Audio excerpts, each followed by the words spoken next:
যে বেনামাজি তার কথা না, সে কোনো আলোচ্য বিষয় না।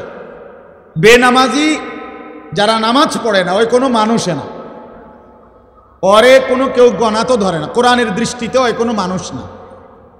রাসূলুল্লাহ সাল্লাল্লাহু আলাইহি সাল্লামের হাদিসের দৃষ্টিতে যার কপালে সেজদা নাই, ওই কোনো মানুষের বাচ্চা না, ওই জানোয়ার। এই জন্য ওরে কোনো হিসাব ধরে লাভ নেই। বেনামাজি ওই কোনো গণার মানুষ না। এই জন্য কোরআন শরীফে আছে, আল্লাহ বলছে ফজরের নামাজে আমার ফেরেশতা এবং আমার ইমানদার বান্দাদের সমাবেশ হয়। তার মানে বেনামাজিকে আল্লাহ তাআলা বান্দাই গণার ধরে না। ধুর, তুই পাগল, ফালতু কোথাকার বেটা, তুই 800 ভাত খাইতি, ভাত খাবে না। 800 দুনিয়ায় ঘুম যাইতি, যা ঘুম যা বেটা নাফরমান। 800 পেশাব পায়খানা ধরলে পেশাব পায়খানা করবি, খাইবি, ঘুমাইবি, যৌন চাহিদা পূরণ করবা, খালাস, এরই নাম জিন্দিগি। এ তো জানোয়ারের জিন্দিগি। এক জানোয়ারও গরু, ছাগল, কুকুর, বিড়ালও খায়, ঘুমায়, পেশাব পায়খানা করে, যৌন চাহিদা পূরণ করে। এই জন্য গরু, ছাগল, কুকুর, বিড়ালেরও বাচ্চা কাচ্চা হয়, হয় না? তাহলে বোঝা গেল তারও যৌন চাহিদা কি হয়? পূরণ।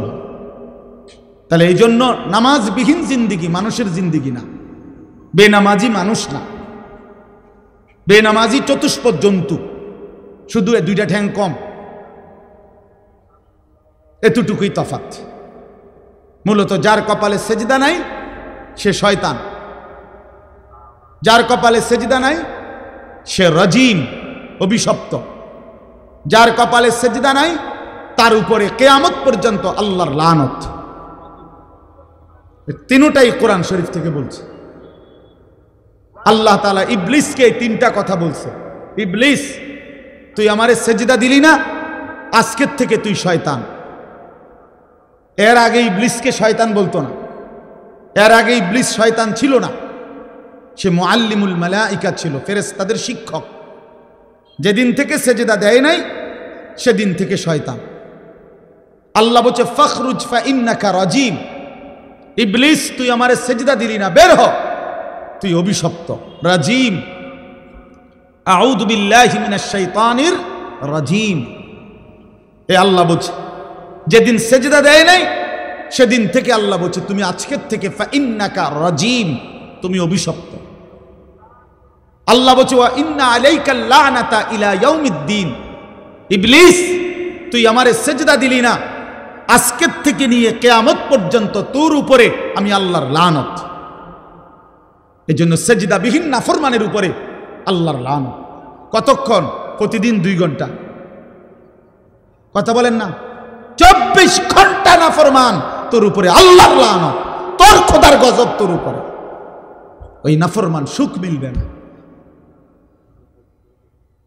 বাতের থালায় সুখ না, সোফার খাট পালঙে সুখ মিলে না, দালান বিল্ডিং এ সুখ মিলে না, মোবাইলের ওই নর্তকীর ছবি আর নারীর ছবিতে সুখ নাই। কোন নাফরমান আল্লাহর নাফরমানি করে সুখ পায় না। বেঈমান কখনোই সুখ হয় না, কোন সুখ নেই। অতৃপ্ত, লোনা জলে তৃষ্ণা মেটে না। যে পানি লবণাক্ত, ওই পানিতে কোনোদিন তৃষ্ণা মেটে না। ঠিক গুনাহ কোনোদিন তৃপ্তি দেয় না। ওই দুশ্চরিত্র যুবককে জিজ্ঞেস করে দেখেন, কত লক্ষ নারী উলঙ্গ দেখলে তোমার তৃপ্তি হবে? সে বলতে পারবে না। সারা পৃথিবীর নারী ল্যাংটা উলঙ্গ করেও যাকে দেখাইলে তার শখ মিটবে না, সে আরো দেখতে চাইবে। কারণ গুনাহ কি দেয় না? তৃপ্তি। কিন্তু এক নারী হালাল স্ত্রী এক পুরুষের 60 বছর পার হয়ে যায়, এক পুরুষের 70 বছর পার হয়ে যায় একজন পবিত্র স্ত্রী দিয়ে। কারণ হালাল যে। এক গ্লাস পানিতে তৃপ্তি হয়ে যায় তৃষ্ণার্ত। এক সাগর মদ পান করলেও এই মদখোর, নেশাখোর, গাঞ্জাখোর, ফুট্টাখোর, বাবাখোর, এই ডাইলখোর, হারামখোরের তৃপ্তি হয় না। এক সাগর মদও যদি খায় এই হারামখোরের কোনো তৃপ্তি নাই। কারণ গুনাহ কি দেয় না? তৃপ্তি। এটা একটা গুরুত্বপূর্ণ মূলনীতি, মনে রাখবে। লোনা জলে তৃষ্ণা মেটে না। কি কইছি কোন? হ্যাঁ ঠিক, গুনায় কি আসে না? তৃপ্তি আসে। তৃপ্তি আসে না। কোন নাফরমান, সুদখোর, এই কিস্তিখোর, হারামখোর, এগুলো একটাও সুখে না। দুনিয়া তারে রাক্ষসের মতো কামড়াইয়া খায়, তার সারাক্ষণ শুধু অস্থিরতাই থেকে যায়, থেকে যায়। দুনিয়া দুনিয়া লাইয়ামলা আফাহু ইল্লা তুরাব। আল্লাহ বলে নাফরমানের পেট ভরবে না, মুখ ভরবে না। লাইয়ামলা আফাহু, তার মুখ ভরবে না, ইল্লা তুরাব, কবরের মাটি মারা পর্যন্ত, কবরের মাটি ফেলা পর্যন্ত তার মুখ ভরবে না। রাসূলুল্লাহ সাল্লাল্লাহু আলাইহি ওয়াসাল্লাম বলছেন, গুনাহ তৃপ্তি দেয় না, হারাম তৃপ্তি দেয় না। প্রিয় বন্ধু আমার, নওজোয়ান সাথী আমার, এক ভাইও যদি বুঝে থাকো ভাইয়া, তো আমি তুমি একজনের জন্যই মনে করো বললাম, গুনাহ তৃপ্তি দেয় না। সারা রাত অশ্লীল উলঙ্গ ছবি, মোবাইলের এই নাচ গান, এটা কশ্চিন কালেও সুখ দিবে না। বেপর্দা নারী একটাও সুখে নাই। দেখেন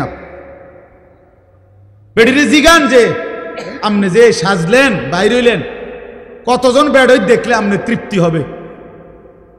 আপনি একটা হিসাব দেন, সে বলতে পারবে না। এজন্য বেহায়া নারী তৃপ্তি পায় না, স্বস্তি পায় না। কোন গুনাহ আমি করি আর আপনি করেন, কোন গুনাহ কাউকে সুখ দেয় না, গুনাহ কাউকে তৃপ্তি দেয় না। বাপ, এটা বুঝা উচিত। আল্লাহ আমাদেরকে বুঝার তৌফিক দান করেন। তাইলে বুঝাইতে চাইলাম, তাতফিফ, আল্লাহর হক বান্দার হক, এক্ষেত্রে ঘাটতি করা, এটার জন্য জাহান্নাম। তাহলে নামাজের কথা বলতে গিয়ে বললাম, নামাজ যে পড়ে তার কথা বলছিলাম। বেনামাজি হিসাবে নাই, ওই ফালতুরে কোনো গণাতে ধরে না কেউ। ইসলাম তাকে কোনো মানুষে মনে করে না। বেনামাজি ওটা খায় দায় ঘুমায়। কুলু ওয়া তামাত্তাউ কালিলান ইন্নাকুম মুজরিমুন। আল্লাহ বলে নাফরমান, ঠিক আছে, কিছু সময়ের জন্য দুনিয়া খাও, ভোগ করো, বাকি মনে রাখো তুমি কিন্তু পাপী। কথাবার্তা পরে হবে, ফিডা টাঙ্গাইয়া ফিটমু আমি আল্লাহ। তুমি কি মনে করছো? ফায়াউমা ইদিল্লা ইউআযিবু আযাবাহু আহাদ ওয়ালা ইউসিকু ওয়াসাকাহু আহাদ। কোরআন শরীফে আছে নাফরমান, আল্লাহ বলে নাফরমান মনে রাখিস, হাসরের ময়দানে আমি তোকে যেই আযাব দেব, এমন শাস্তি তোরে জীবনে কেউ দেয় নাই। এই আয়াতের অর্থ আপনি দেখে নিন। ওয়ালা ইউসিকু ওয়াসাকাহু আহাদ। আল্লাহ বলছে নাফরমান তোকে এমন বাধা বাঁধবে, আমার ফেরেশতারা এমন শক্ত বাধা বেঈমান তোরে দুনিয়ার জীবনে কেউ বাঁধে নাই। তুই আমার কি ভাবছো বান্দা? তুমি আমারে মনে করছো রহমান, রাহিম, গফফার, গফুর, এগুলোই শুধু শুনছো না? আমি যে জব্বার, আমি যে কাহার, আমি যে আজিজ, আমি যে জুনতিকাম, এগুলো শুনো নাই? আমার যে আরো নাম আছে এটি শুনো নাই? আমি যে কঠিন শাস্তিদাতা, আমি যে চূড়ান্ত প্রতিশোধ গ্রহণকারী, আমি যে খুব দ্রুত হিসাবকারী, এগুলো শোনো নাই? আমি যে প্রবল প্রতাপান্বিত, এটা শোনো নাই? এটা জরুরি, এটা বুঝা জরুরি। মহান আল্লাহ পাক রব্বুল আলামিনের কথা। বান্দা তুমি ভুল কইরো না, দুনিয়া খাও, আমি বাধা দেব না। দুনিয়া আমি নাফরমান পাপী, আমি চতুষ্পদ জন্তু জানোয়ারকেও দুনিয়া খাইতে দেই। ভাইয়া একটু কদ্দুর আগায় বসেন, অল্প একটু, একটু আগায় বসেন, একটু ওই ছেলেরা বসুক, অল্প একটু কষ্ট করছেন আপনারা এতক্ষণ, এখন হেরা আইছে। আলহামদুলিল্লাহ, আল্লাহ সবাই কবুল করে। বা আসেন, সবাই আগায় আসেন, তাকাইবেন না, আপনি আগাইলে হইতো আপনি কীর্তেন পিছেন মনে করেন কেউ বসছেন, আপনার কইছি আর কি, আপনি আসেন, আগায় আসেন। মাশাআল্লাহ। তাইলে বাপ, এখানে উদ্দেশ্য হইল আমার বলা, নামাজ যে আদায় করে এই ব্যক্তি ততফিফ যদি করে, তো আল্লাহর হকের মধ্যে যদি কমতি করে, তার জন্য জাহান্নাম। তার মানে কি? তার মানে হলো তাফসিরে স্পষ্ট আছে, নামাজের মধ্যে যা কিছু করতে হয়, নামাজের তেলাওয়াত, নামাজের তসবিহাত, নামাজের রুকু, নামাজের সেজদা, নামাজের তাশাহুদ, এগুলোর মধ্যে যে কমতি করে, ঘাটতি, তা সেও মুতাফফিফ, তার জন্য জাহান্নাম। বুঝছেন নি আমার কথাটা? রুকু দেয় দিয়া একটু মাথা আলগি দিয়ে নিচের দিকে জায়গা, এমন ভদ্রলোক দেখছেন কোনোদিন? আমি দেখছি। সেজদা দেয় একটা দিয়া মাথাটা একটু আলগি দিয়ে আরেকটা মারে, দুইটা সেজদা। কার লগে বাটফারি করেন? সিটারি? কি ধরনের সেজদা দিলেন? মস্কারি করেন? হ্যাঁ, 4 রাকাত সুন্নত পড়ে ফেলছি, মনে 1 মিনিটও লাগছে না। কি মেশিন লাগাইলেন? কি মেশিন এটা? জাপানি মেশিন। চায়না তো সম্ভব না এত তাড়াতাড়ি পড়া।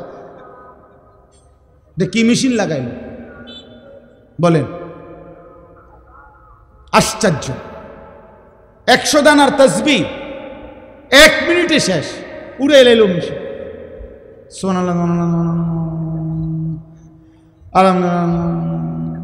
আল্লাহ, এটি কি ফাইজলামি? এগুলো এটা মস্কারি না, এটা তামাশা না। রাসূলুল্লাহ সাল্লাল্লাহু আলাইহি ওয়াসাল্লাম এভাবে তাসবিহ পড়তেন। আম্মা জান আয়েশা রাদিয়াল্লাহু তাআলা আনহা বলেন, রাত গভীরে নবী সাল্লাল্লাহু আলাইহি ওয়াসাল্লাম এত লম্বা সেজদা দিতেন, মাঝে মাঝে আমি ভাবতাম নবী সাল্লাল্লাহু আলাইহি ওয়াসাল্লামের ইন্তেকাল হলো কিনা সেজদা অবস্থায়। এজন্য পায়ের পিছনে আঙ্গুলের মধ্যে আমি আঙ্গুল লাগাইয়া স্পর্শ করতাম তিনি জীবিত আছেন কিনা। আপনি এত লম্বা সেজদা না দেন, কিন্তু সুন্নাত মোতাবেক যেতটুকু সেজদা এটুকুও দিবেন না। 2 সেজদার মাঝখানে সোজা হইয়া বসা, এটা তো ওয়াজিব। রুকু থেকে সোজা হইয়া দাঁড়ানো, এটা তো ওয়াজিব, এটা ছেড়ে দিলেন। আর তাসবিহ এবং নামাজ এত দ্রুত কেমনে শেষ করলেন? আল্লাহ নবী সাল্লাল্লাহু আলাইহি সাল্লামের হাদিস আমি নিজে পড়াইছি বাপ। নবী সাল্লাল্লাহু আলাইহি সাল্লাম বলছে, তিলকা সালাতুল মুনাফিক, তিলকা সালাতুল মুনাফিক, তিলকা সালাতুল মুনাফিক। 3 বার বলছে একটা কথা। ওই নামাজ মুনাফিকের নামাজ, ওই নামাজ মুনাফিকের নামাজ, ওই নামাজ মুনাফিকের নামাজ। কামা ফানাক্কারা আরবাআন লা ইয়াযকুরুনাল্লাহা ইল্লা কালিলা। নবীজি বলেন, যে দাঁড়াইলো আর 4 রাকাত নামাজ যেন 4টা ঠোকর মারলো, ঠিক মতো আল্লাহর জিকির তাসবিহগুলো আদায় করলো না, এটা মুনাফিকের নামাজ। মুনাফিকের নামাজ, ইমানদারের নামাজ না। কোরআন শরীফে আল্লাহ তাআলা স্পষ্ট, কোরআন শরীফে আছে মুনাফিকের প্রথম চিহ্ন। মুনাফিকের হাদিসেও চিহ্ন আছে, কোরআনেও আছে। আল্লাহ তাআলা বলছে মুনাফিকের 1 নম্বর চিহ্ন কি? কোরআনে বলছে, ওয়া ইযা কামু ইলাস সালাতি কামু কুসালা। মুনাফিক কাকে বলে? আল্লাহ কোরআনে বলছে তারা যারা নামাজ আদায় করে অলস ভাবে, নামাজ পড়ে না, এটা না। আগেই বলছি, যে নামাজ পড়ে না তারে কোনো কি নাই, তে কিচ্ছুই না, তে ফায়জামাও না, ফ্যানও না, হাফ প্যান্টও না, ফুল প্যান্টও না, এটা প্লাস্টিক, এটা বাদ, আগেই বাদ। তারে নিয়ে কোনো কথা নাই, তার কোনো তুলনা নাই। হ্যাঁ, বেনামাজির কোনো তুলনা নাই, এটা জানেন? মানে এই কথাটা বুঝছেন নি? এটার অর্থ কি? বেনামাজির কোনো তুলনা নাই মানে কি? মানে বেনামাজিকে কোনো জানোয়ারের সাথেও তুলনা দিলে ওই জানোয়ারকে অপমান করা। হ্যাঁ, এই জন্য আল্লাহ বলে দিছে বালহুম আদাল, বরং সে জানোয়ারের চাইতেও নিকৃষ্ট। এই জন্য বেনামাজির কোনো তুলনা নাই। তারে ছাগল বললে ছাগল প্রতিবাদ করবে। মহান আল্লাহ কি কারণে আমার সাথে তারে তুলনা দিল কি লেগে? যদি এমন হইতো আমারও সেজদার যোগ্যতা দিছেন, তারেও দিছেন, কিন্তু আমিও দেই না, সেও দেয় না, তাইলে না মিলতো। কথা বোঝেন নাই? এ প্রতিবাদ করবে। কুকুর বললে কুকুরে প্রতিবাদ করবে। কুকুর বলবে মহান আল্লাহ ওরারে বলেন আমার লগে তুলনা দিল কেন এই নাফরমান রে? আমারে আপনি তো সেজদার যোগ্যতাই দেন নাই, তাকে তো দিছেন।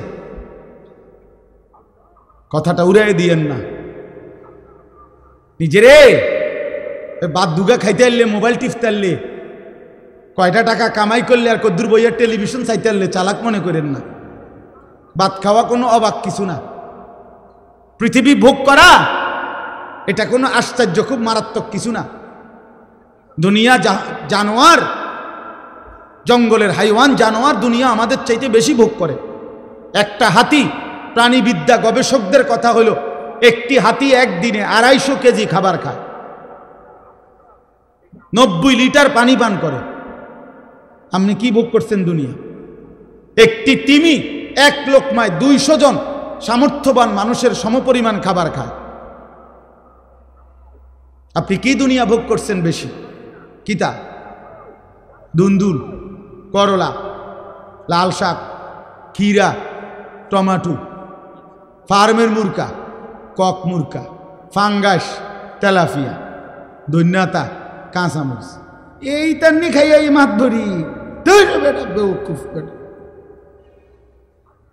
আপনি জঙ্গলের একটা বাঘকে বলেন না, সিংহকে বলেন, দোস্ত আজকে একেবারে বেশি ঝামেলা গেছে, আজকের বেলাটা শুধু তুমি ফাঙ্গাস দিয়া, এই বেলাটা শুধু চালাইয়া নাও, রাইতে আবার গোস্ত দিব, আজকে একটু ঝামেলা।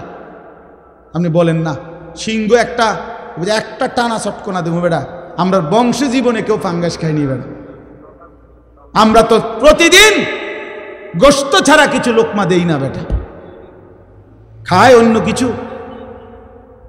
তাইলে যে জানোয়ার পৃথিবী আমাদের চাইতে বেশি ভোগ করে, সেই সামান্য দুনিয়া ভোগ করে আল্লাহকে কেমনে ভুলে গেলেন? আখিরাতকে কেমনে ভুলে গেলেন? হায় মুসলমান, নামাজ কেমনে ভুলে গেলেন? ছেলেটা কোনোদিন নামাজ পড়ে না, মুসলমানের ঘরে ঘুমায়, উপযুক্ত ছেলে 14 বছর 16 বছরের, কোনোদিন ফজরের নামাজ পড়ে না।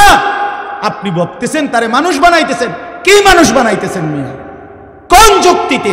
এ তো অমানুষ হচ্ছে বেটা। বেনামাজি মানুষ হয় কেমনে আবার? বেহায়া মানুষ হয় কেমনে আবার? যে মেয়ে বেহায়া 8-7 কাপড় পরে নিজের রূপ আর যৌবন রাস্তায় প্রদর্শন করে, সে মানুষ হইল কেমনে? এ তো হাজারো লক্ষ বখাটে যুবকের ভোগের উপভোগের প্রদর্শনীর এক বস্তু হইছে। সে ইজ্জতওয়ালা, সম্ভ্রমওয়ালা, আত্মমর্যাদা সম্পন্ন নারী হইল কিভাবে?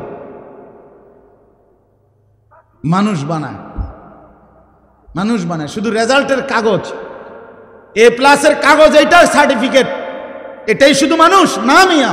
আখলাককে মানুষ বলে। মানুষ সার্টিফিকেটকে বলে না, মানুষ আখলাককে বলে। আখলাক, জিন্দিগির নাম মানুষ, জীবনের নাম মানুষ, আখলাকের নাম মানুষ, চরিত্রের নাম মানুষ, হায়া লজ্জার নাম মানুষ, ইনসানিয়তের নাম মানুষ, আল্লাহকে চিনার নাম মানুষ, মালিকের গোলামি করার নাম মানুষ। এজন্য দোস্ত আমার, বন্ধু আমার, বলতেছিলাম নামাজের মধ্যে, আদায়ের মধ্যেও যারা গাফলতি করে তাদের জন্য জাহান্নাম। তাইলে রুকু, সেজদা, সূরা, কেরাত, দোয়া, কালাম, এই সমস্ত ক্ষেত্রে অবশ্যই অবশ্যই খেয়াল রাখতে হবে, ঠিক করতে হবে। আপনার সূরা কেরাত আজীবন অশুদ্ধ, আপনি নামাজ পড়েন, মানসে না কয় আপনি নামাজ পড়েন, আপনি না বলেন আপনি নামাজ পড়েন, আখিরাতের দৃষ্টিতে তো এই নামাজ হয় না। বুঝেন নাই আমার কথা? হবে না তো নামাজ। আপনি স্কুলে পড়ছেন দেখে আপনার অশুদ্ধ কোরআন, জি না, এটা এমন কোনো মূলনীতি নাই যে হুজুর আমি স্কুলে, আমরা জেনারেল শিক্ষিত, অতএব আমাদের সূরা কেরাত অশুদ্ধ হলেও চলবে। এই ফয়সালা কোথায়? এই রেজুলেশন হয়েছে কোন জায়গা? জাতিসংঘে। কে তাহলে এই সিদ্ধান্ত দিল কে? কোন ব্যক্তি জেনারেল শিক্ষিত হলে অথবা ছোটবেলায় পড়ালেখা করে নাই, মূর্খ মানুষ, তা আপনি কির মূর্খ? আপনি সরু সরে আনা লেখতারেন না, দুনিয়া চিনেন না কোনটা? ভাতের থালাও চিনেন, রুটির থালাও চিনেন, মাছও চিনেন, গোশতও চিনেন, বেড়াও চিনেন, বেড়িও চিনেন, রাতও চিনেন, দিনও চিনেন, হাসিও চিনেন, কান্নাও চিনেন, বিএসও বোঝেন, সিএসও বোঝেন, আরএসও বোঝেন, খতিয়ানও বোঝেন, কোনান দিয়ে কারে ফেস লাগাইতে হবে এটাও বোঝেন, 14 গোষ্ঠীর সব বোঝেন, শুধু আখিরাত বোঝেন না। হ্যাঁ, কি বুঝাইতে চান আপনি? আখিরাত বোঝেন না, আপনি নামাজ বোঝেন না, আপনি আল্লাহর কোরআন বোঝেন না। কেন বুঝলেন না? আপনি বোঝেন না কোনটা? বাপ, হাত জোর করে অনুরোধ, দিন শিখতেই হবে আপনাকে। সবাই নিয়ম মাফিক মাদ্রাসার সবগুলো ক্লাস পড়া জরুরি না, কথা বোঝেন নাই, কিন্তু চলনসই আখিরাতে মুক্তি পাবেন এতটুকু দিন শিখা, এতটুকু সূরা কেরাত, দোয়া, কালাম, ওযু, নামাজ, হজ, যাকাত ঠিক করা, এটা জরুরি।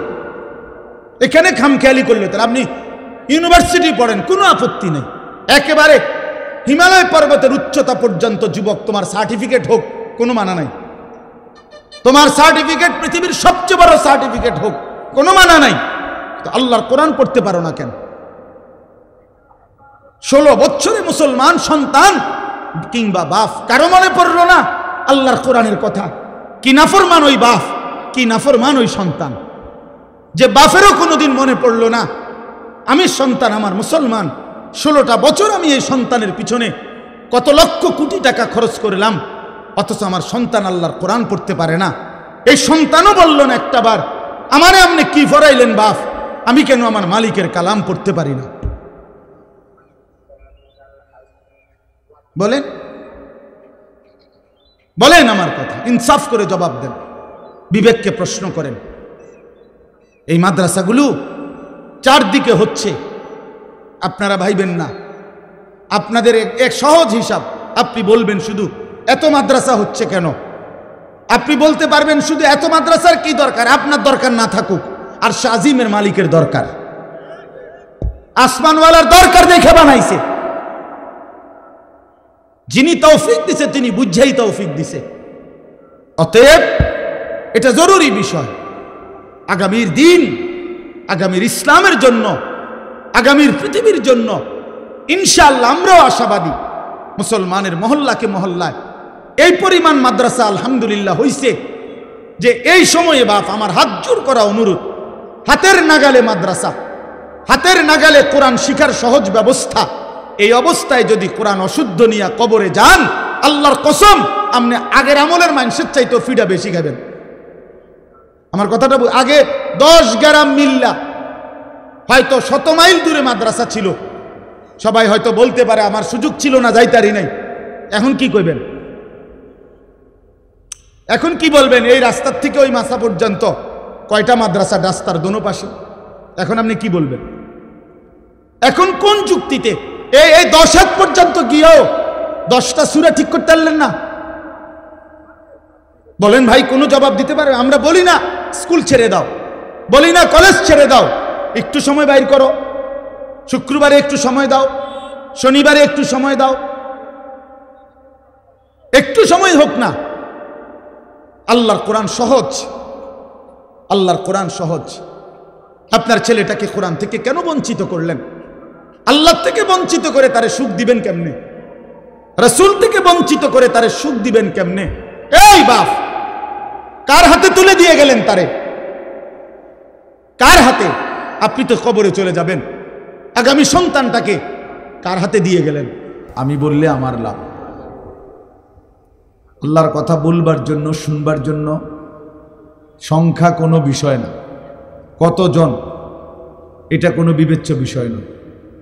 আল্লাহর কথা বলতে পারা এটাও সৌভাগ্য, শুনতে পারা এটাও সৌভাগ্য। এখানে এটাই মূল বিষয়। মালিকের কথা আমি বলতে পারছি কিনা, হোক সেটা একজনের জন্য। ফাওয়াল্লাহি লা আন ইয়াহদিয়াল্লাহু বিকা রাজুলান ওয়াহিদান খায়রুন লাকা মিন হুমুরিন নাআম। আল্লাহ নবী সাল্লাল্লাহু আলাইহি ওয়াসাল্লাম বলেন, এটা রেহাল আনেন, রেহাল বাচ্চাদের। এই বাবা তোমরা একটা রেহাল নিয়ে আসো, প্লাস্টিকের যে রেহাল কোরআন শরীফ রাখে যে, মাদ্রাসা ছাত্রনী তোমরা যাও, ওই কাঠের গুলা না, প্লাস্টিকের গুলো। তো নবী সাল্লাল্লাহু আলাইহি ওয়াসাল্লাম বলেন যে আল্লাহর কসম, তোমার দ্বারা একজন ব্যক্তি আল্লাহর পথ পাওয়া গোটা আরবের সমস্ত দামি ওট তোমাকে হাদিয়া দেওয়ার চাইতেও উত্তম। রজুলান ওয়াহিদা, একজন মাত্র। তাহলে এর দ্বারা বোঝা গেল একজন মানুষের পরিবর্তনের আশাতেও বলা উচিত, চেষ্টা করা উচিত যে হোক আমার জিন্দিগির মেহনত দ্বারা আল্লাহর একজন বান্দাই আল্লাহর পথে ফিরছে। আমার আখেরাতে নাজাত দরকার, আমার পরকালের মুক্তি দরকার। সারা পৃথিবী চিনলেও কিছু যায় আসে না, না চিনলেও কিছু যায় আসে না। মানুষের কাছে এই পরিচিতি দিয়ে তেমন কোনো ফায়দা নেই, উল্লেখযোগ্য কিছুই নেই। মনে করেন কোরআনুল কারীমের মধ্যে 25 জন নবীর নাম আছে, একবারে গোনা। এখন নবী রসুল কি 25 জন? তৈলে 1.25 লক্ষ আম্বিয়া কেরাম, তো বাকিদের তো নাম নাই, কেউ জানে না।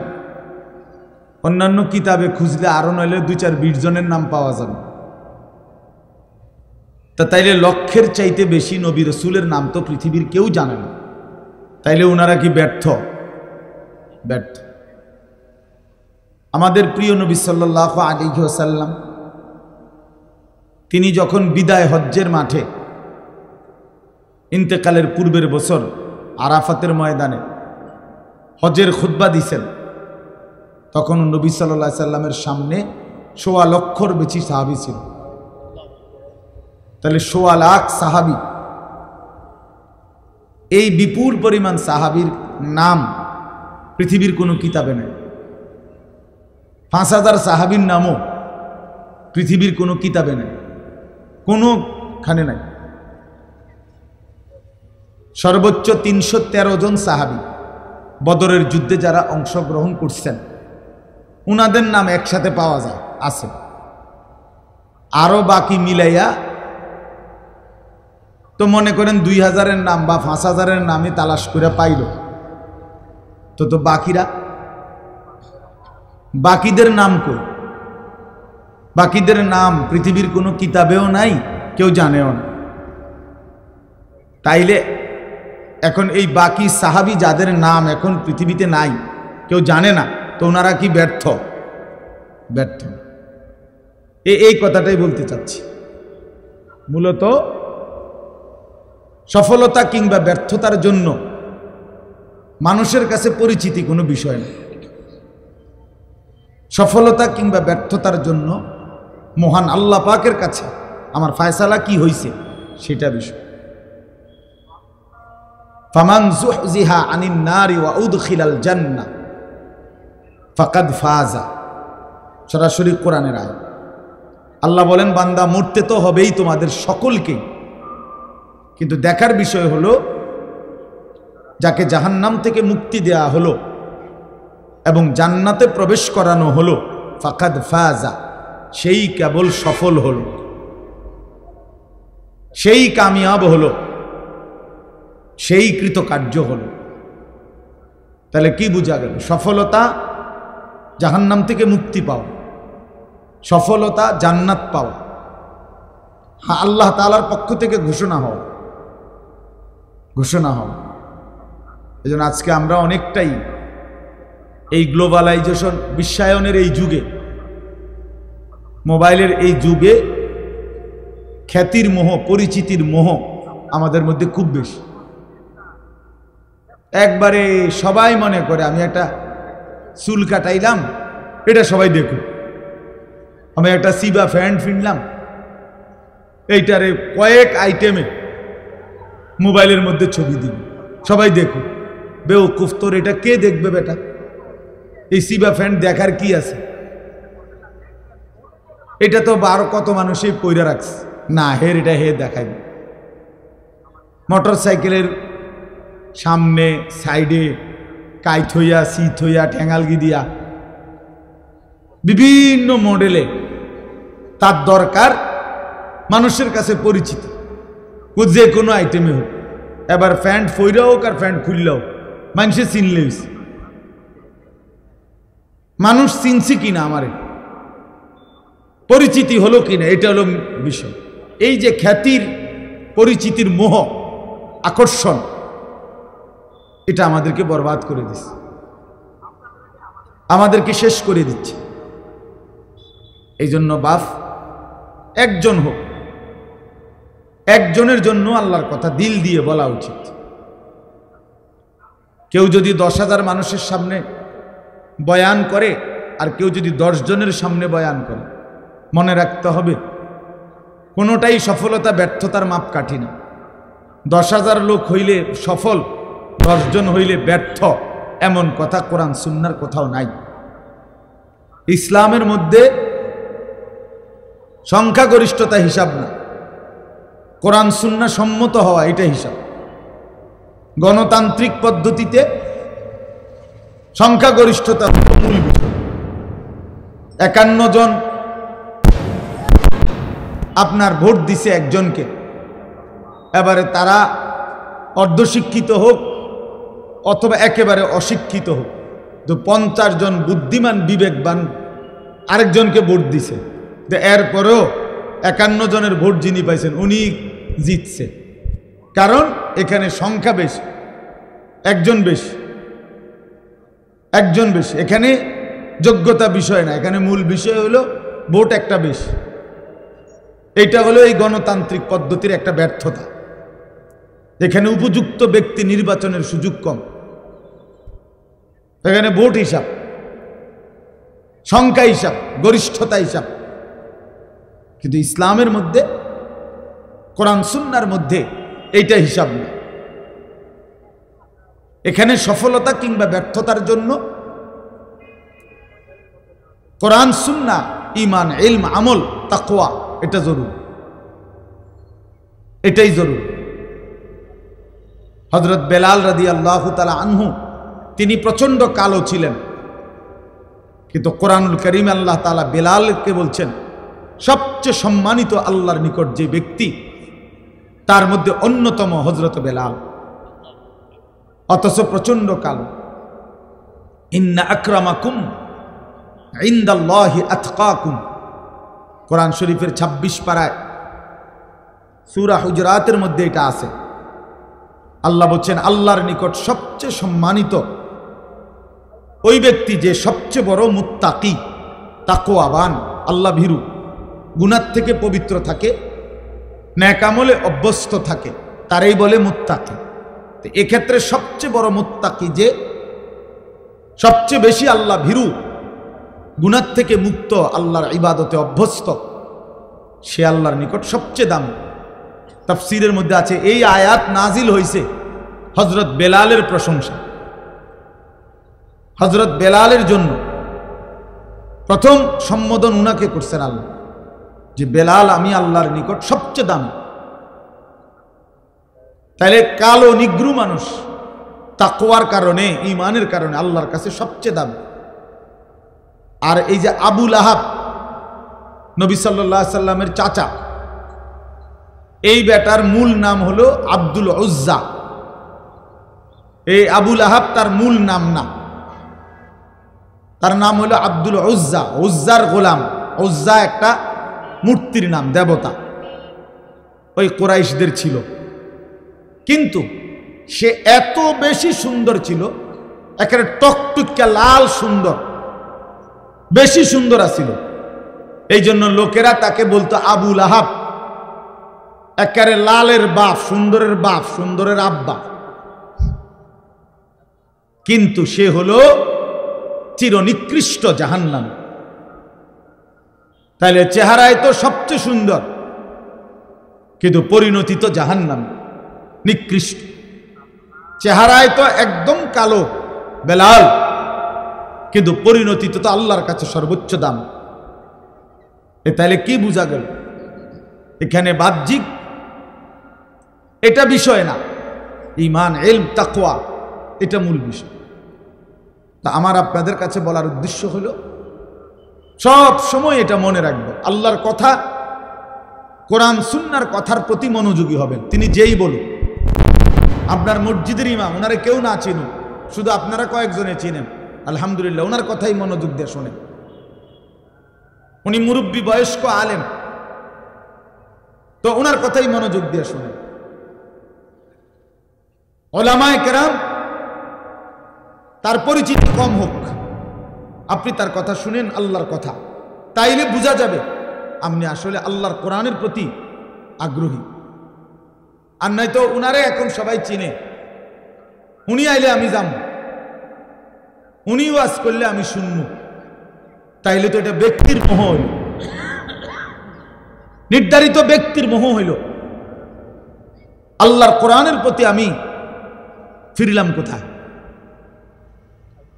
এই জন্য এটা খেয়াল করা, নিজ মহল্লার ওলামায়ে কেরাম, নিজ মসজিদের ইমাম সাহেবের বয়ান, ওলামায়ে কেরামের প্রত্যেকের নসিহত দিল দিয়ে শোনা উচিত। 2 লাইনের কথার মধ্যেও হয়তো আমার জিন্দিগির বহুত বড় খোরাক আছে, সবক আছে। এক শব্দের মধ্যে ইসলামের ইতিহাসে আমরা কিতাবে পড়ছি, এমন বহু ব্যক্তি ছিল যারা নবী সাল্লাল্লাহু আলাইহি সাল্লামের হাদিস 1 লাইন শুই না অন্ধকার জীবন ছেড়ে আলোর পথে চলে আসছে। আল্লাহর কোরআনের একটি আয়াত শুনে এমন অসংখ্য মনীষীর জীবনে আছে যারা জীবন বদলায় ফেলছে, জীবন বদলায় ফেলছে। একজন বিখ্যাত মুহাদ্দিস আলেম ছিলেন মুহাম্মদ ইবনে মাসলামা আল কানাবি রাহমাতুল্লাহি আলাইহি, অনেক বড় মুহাদ্দিস। তো উনি বাজারের মধ্যে সন্ত্রাসী, বাজারে চাঁদাবাজি করতেন, উগ্র ছিল, বখাটে ছিলেন, বন্ধু বান্ধব নিয়ে নেশা করতেন, আড্ডা দিতেন এবং বাজারে উচ্ছৃঙ্খল আচরণ করতেন। একদিন ওই বাজারের পাশ দিয়ে একজন বড় মুহাদ্দিস আলেম যাইতেছিলেন, ইনি তারে টিটকারি কইরা বলছে, এই হুজুর খারান, চাই আপনি কি হাদিস জানেন বলেন দেখি, একটা হাদিস বলেন। তো এইটা বলাতে ওই আলেম ইমাম শুবা রাহমাতুল্লাহি আলাইহি উনি নিয়ত করলেন মনে মনে যে আল্লাহ, তোমার বান্দাকে দেখেই বোঝা যাইতেছে উচ্ছৃঙ্খল, বখাটে, কিন্তু শুনতে তো চাইছে আপনার বন্ধুর হাদিস, টিটকারি করে কোক, মস্কারি করেই বলুক, হাদিস তো শুনতে চাইছে, আমি একটা হাদিস বলি, আপনি বরকত দিয়েন। এই কথা বলে বলছে, যুবক শোনো, নবী সাল্লাল্লাহু আলাইহি ওয়াসাল্লাম বলছেন, ইযা লাম তাস্তাহি ফাসনা মা শি'তা, যখন কারো লজ্জা নাই, শরম নাই, তো এবার তুমি যা ইচ্ছা তাই করো। যার হায়া নাই, যার শরম নাই, সে যা ইচ্ছা তাই করুক।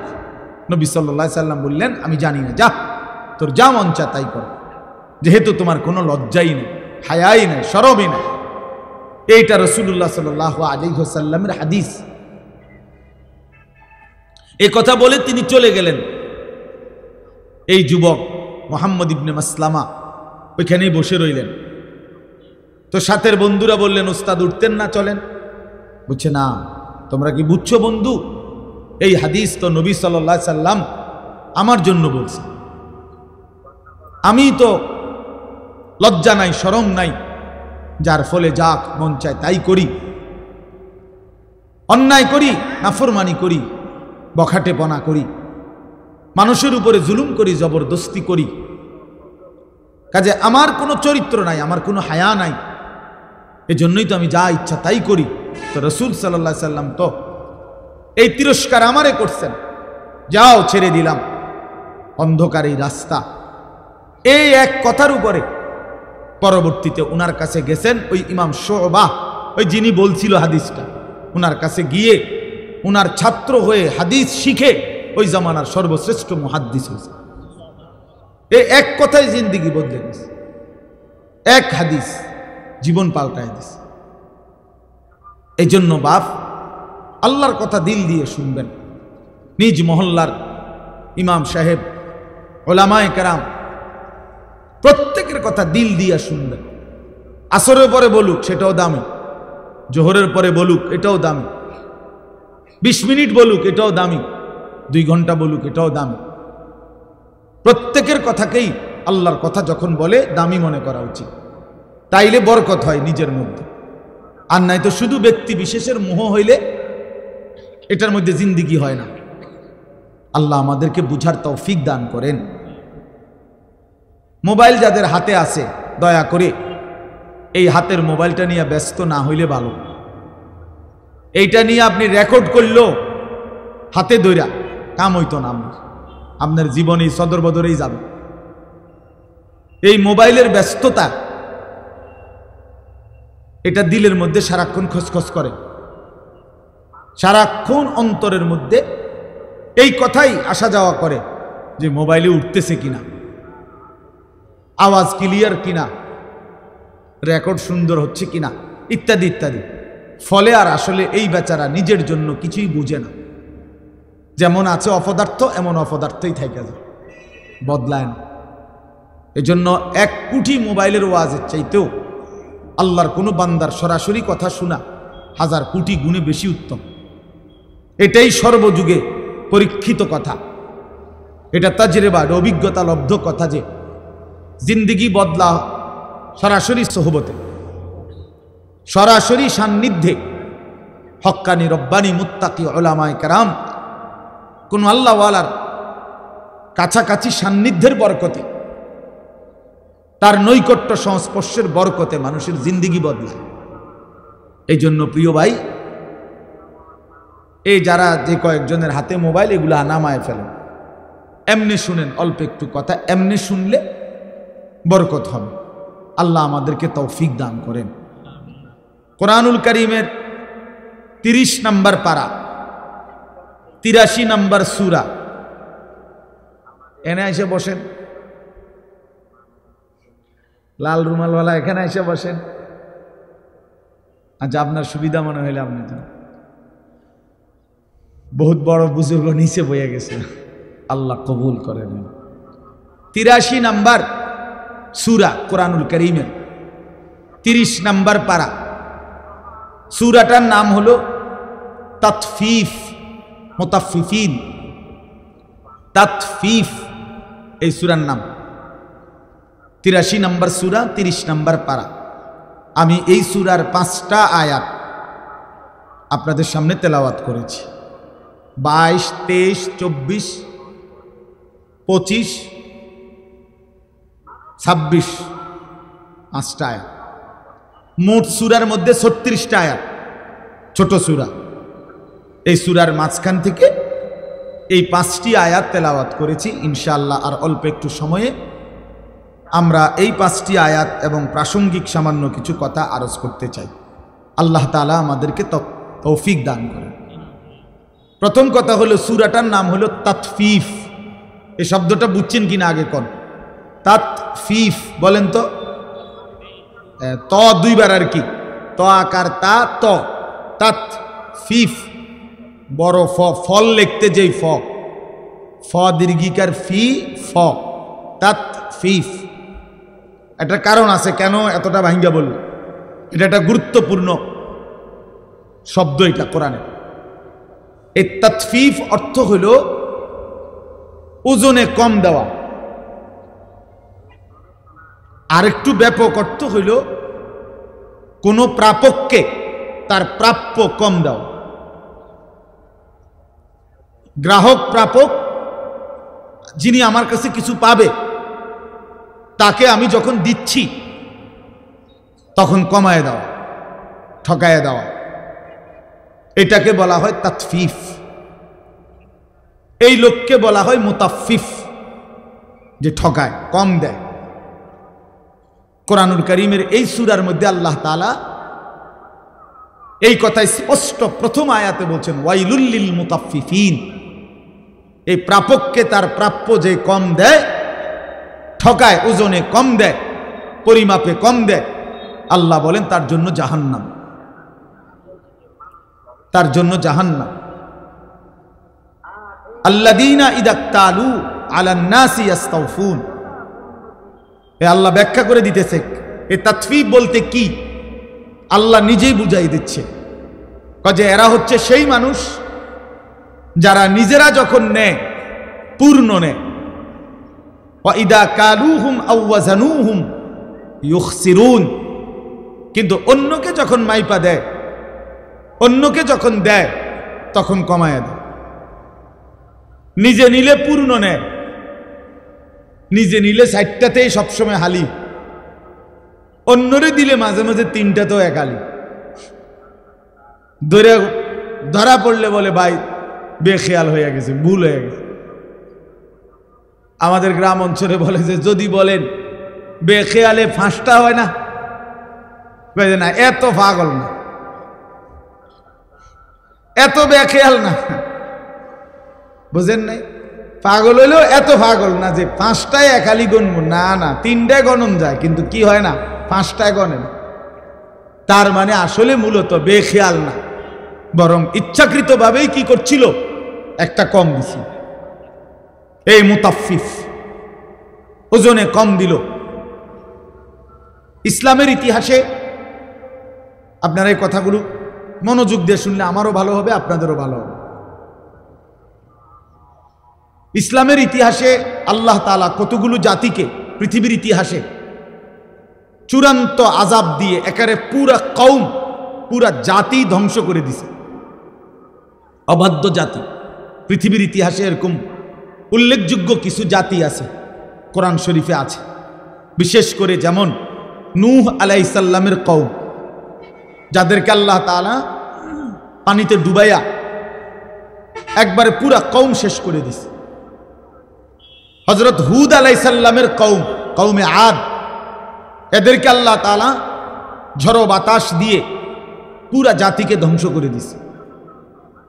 হযরত লূত আলাইহিস সালামের কওম, সম্প্রদায়, এদেরকে আল্লাহ তাআলা জমিন উল্টায়া জিন্দা মাটির নিচে, সাতবক জমিনের নিচে ফেলে আশ্রয়া শেষ করে দিছে পুরা জাতি।